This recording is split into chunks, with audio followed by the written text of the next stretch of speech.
इस वीडियो को पूरा जरूर देखिए। भी सोचा है आपने कि अगर सारी इंसानियत एक ही माँ बाप से पैदा हुई तो फिर इतने अलग अलग धर्म क्यों हैं?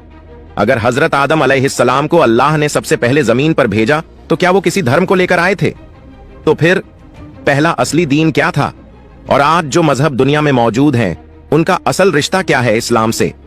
कभी आपने उस सच्चाई को जानने की कोशिश की जिसे सदियों से छुपाया गया है? तो आज आइए एक ऐसा सफर शुरू करते हैं जो आपको उस सच से मिलवाएगा जो सदियों से छिपाया गया, जिसे जानकर आपकी सोच बदल जाएगी। क्या वाकई इस्लाम सबसे पहला धर्म है या ये महज एक मजहबी दावा है? चलिए इतिहास, विज्ञान और हजारों साल पुरानी रिवायतों को खंगालते हैं और देखते हैं वो हकीकत जो आपको कभी नहीं बताई गई। क्या इस्लाम सबसे पहला धर्म है, वो सच जो पूरी दुनिया से छिपाया गया? इंसानियत की शुरुआत, हजरत आदम अलैहिस्सलाम से लेकर आज तक का सफर। आज से हजारों नहीं, लाखों साल पहले, जब यह जमीन वीरान थी, न इंसान था, न तहजीब, न शहर, न मजहब, बस एक हुक्म था, कुन फयकून।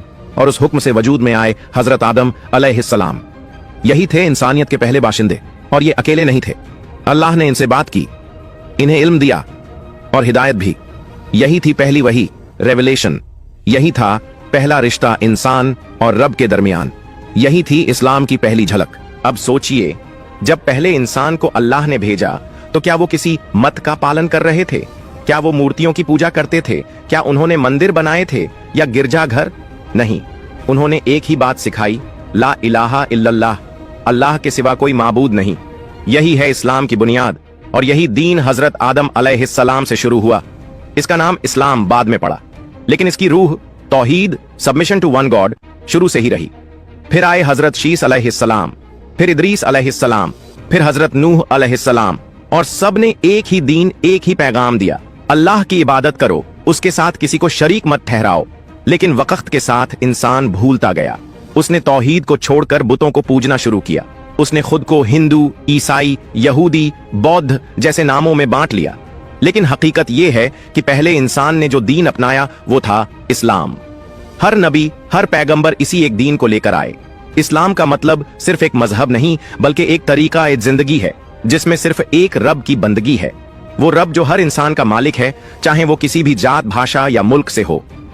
इस्लाम कोई नया मजहब नहीं था जो 1400 साल पहले शुरू हुआ हो, बल्कि ये तो वही आदम अलैहिस्सलाम का दीन है जिसको इंसानों ने अपनी नफ्स, लालच और सियासत के लिए तोड़ मरोड़ दिया। और यही है वो हक जिसे छिपाया गया, ताकि इंसान मजहबों की दुकानों में उलझा रहे और असली दीन तक न पहुंच सके।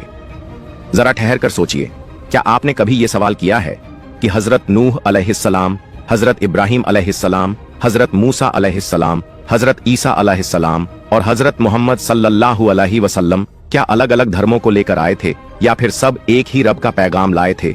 एक ही दीन, एक ही तौहीद, एक कुरान क्या कहता है? कुरान साफ साफ कहता है, इन्नद्दीना इंदल्लाहिल इस्लामु, बेशक अल्लाह के यहाँ दीन सिर्फ इस्लाम है। सूरह आले इमरान, सूरह नंबर 3, आयत नंबर 19। और फिर फरमाया, वमन यब्तगी, बाइबल क्या कहती है? बाइबल में भी ऐसे दर्जनों सबूत हैं जो बताते हैं कि हजरत ईसा अलैहिस्सलाम, जीसस ने कभी क्रिश्चियनिटी नहीं सिखाई। उन्होंने हमेशा कहा, सुनो ऐ इज़राइल, हमारा रब सिर्फ एक ही है।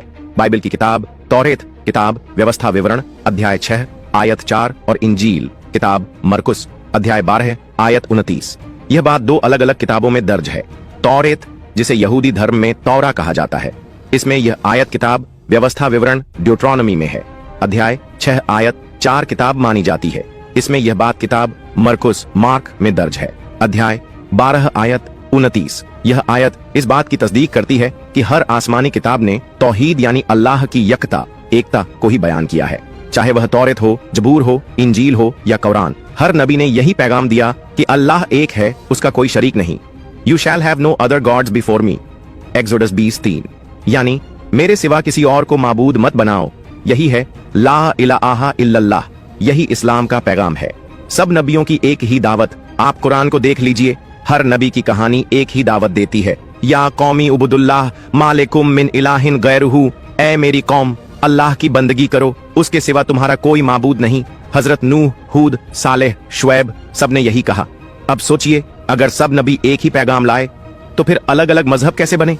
जवाब बहुत सीधा है, इंसान ने अपने नफ्स, अपने लालच और सियासी फायदे के लिए दीन को टुकड़ों में बांट डाला और फिर हर टुकड़ा एक नया धर्म बन गया, एक नया वाद बन गया।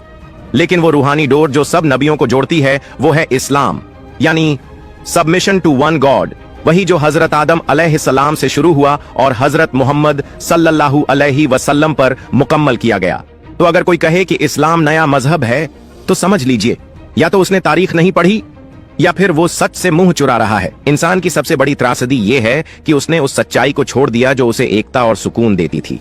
तौहीद यानी सिर्फ एक रब की बंदगी जो इस्लाम की रूह है, धीरे धीरे टूटती गई और इसके बदले आए बहाने, मजहब और पाखंड। सबसे पहली दरार बुतों की पूजा और बहुदेववाद का उदय। दुनिया के सबसे पुराने सभ्यताओं में से एक मेसोपोटामिया, मिस्र और भारत में लोगों ने धीरे धीरे अल्लाह की एकता को भूलकर अनेक देवी देवताओं की पूजा शुरू कर दी। ऐसे क्यों? क्योंकि इंसान का जहन दैवीय सत्ता को समझने की बजाय उसे भौतिक चीजों में बांधने लगा। मूर्तियां और देवता बनाना इस बात का प्रतीक था कि लोग खुद के बनाए हुए रूपों को अल्लाह की जगह पर रख बैठे। भारत में वैदिक काल से ही बहुदेववाद का विस्तार हुआ।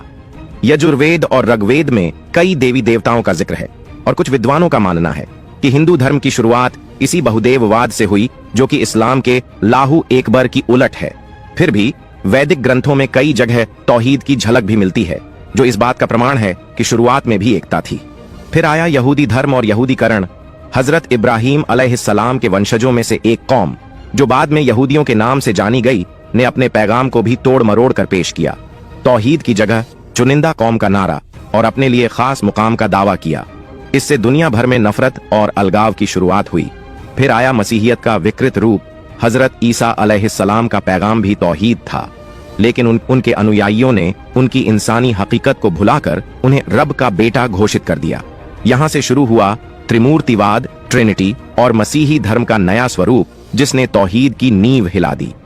कैसे राजनीतिक और सामाजिक हितों ने मजहबों को बांटा। इतिहास बताता है कि कई बार राजनेताओं ने मजहबों का इस्तेमाल सत्ता के लिए किया।